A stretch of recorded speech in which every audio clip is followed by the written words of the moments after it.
African Press International, represented by Swami Koriri, is privileged to interview Honourable Charles Keter, Member of Parliament for Belgut constituency in the Republic of Kenya.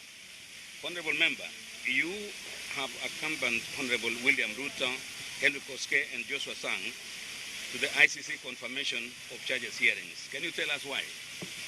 Well, I have accompanied the three because I do believe strongly that the three never did anything wrong.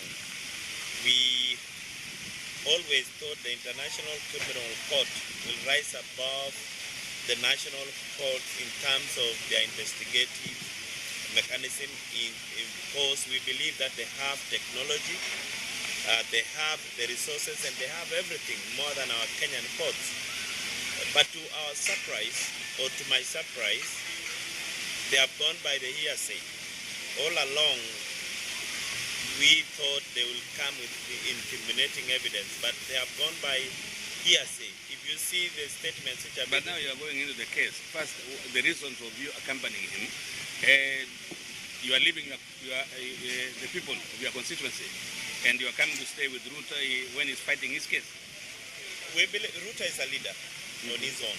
He's a good leader, and as a friend of his, I couldn't leave him to come alone. We had to accompany him to give him the moral support, all what he needs as a friend. And you think your constituency understands that? Absolutely, they do understand that. People died in 2007, 2008 due to the general elections. We know ODM called for mass demonstrations when its presidential flag bearer, Raila Odinga, lost the election. Do you think there is any connection between the violence and the call for mass demonstrations? And if so, who should take the blame? Absolutely. You cannot call a mass demonstration without the guidelines.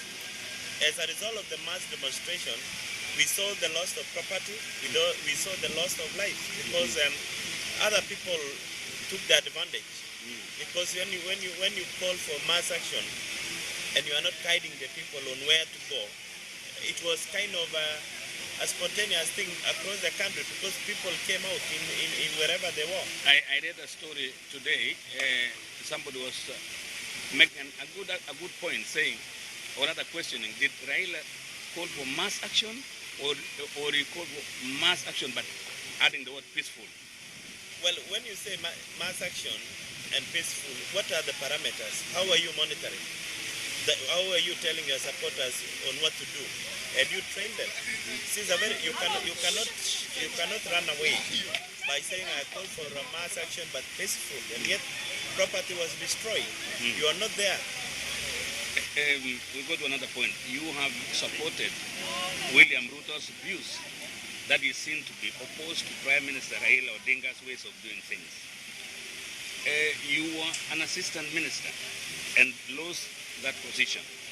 Do you blame the appointing authority for this, or you feel you should have been more careful in supporting Honourable Ruto openly?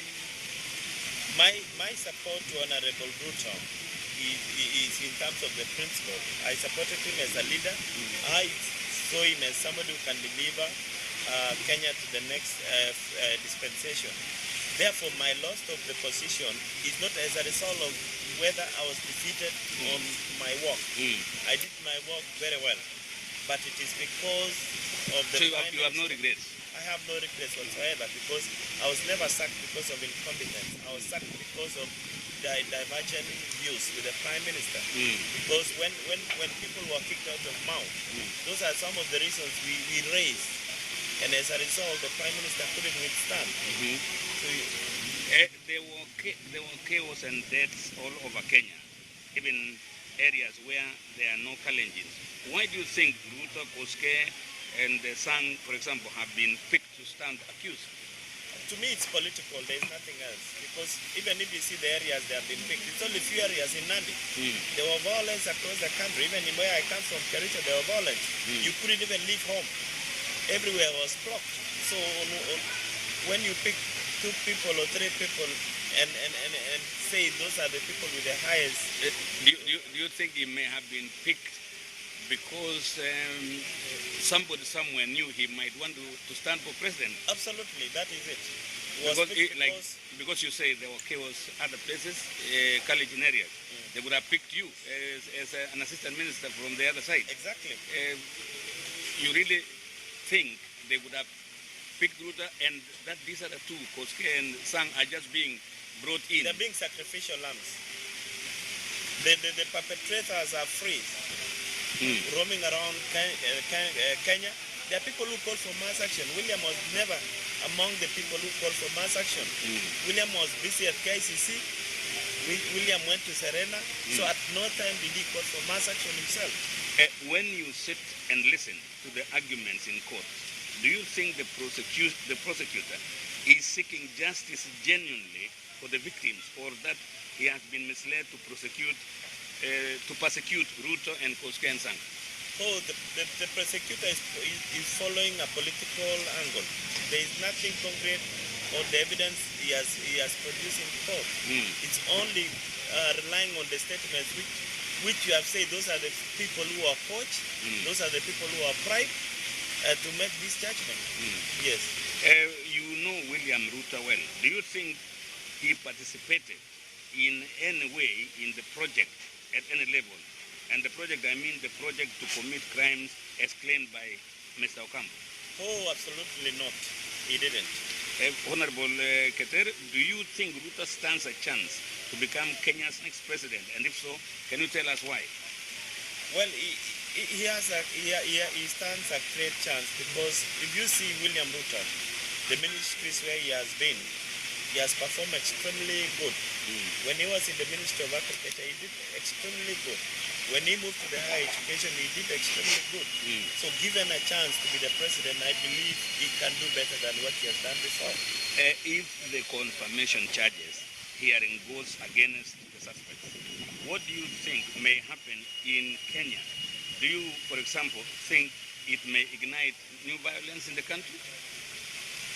To me, Kenya will not be the same. There will be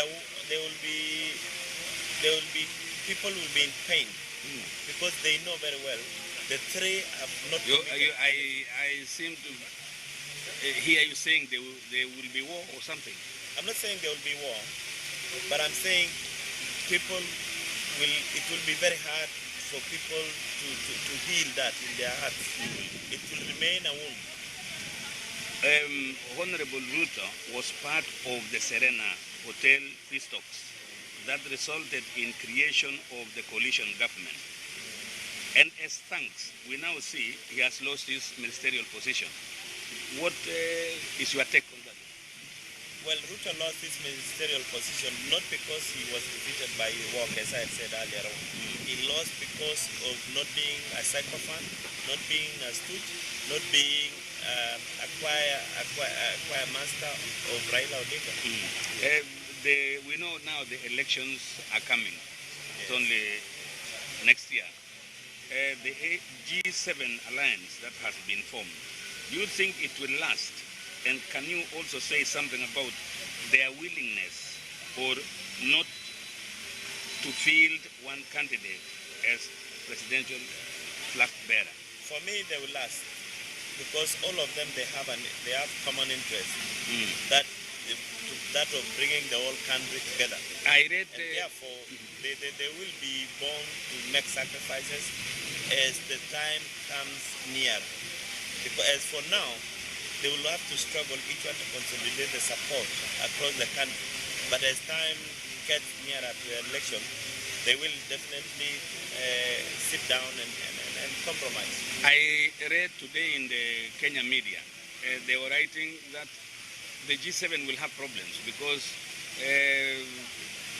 the Vice President Kalonzo Musyoka seems to feel he is the most senior, and he will want or is determined to convince the others that he should be the presidential candidate.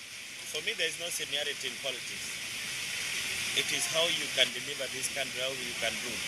You can be senior, you can have been in politics for 40 years, and if there is nothing you can do, you cannot say that is a way of being the best. We want to assess every leader individually on what performance they have done to the country, what achievements they have done, and are they going to deliver this country. Being in politics for long, being senior, doesn't guarantee you anything. Finally, what do you want for Kenya as a country? For Kenya, Kenya is a beautiful country. Kenya is wonderful. We want peace in Kenya, and we want Kenya to move ahead. We want to see a good growth in terms of the GDP in our country.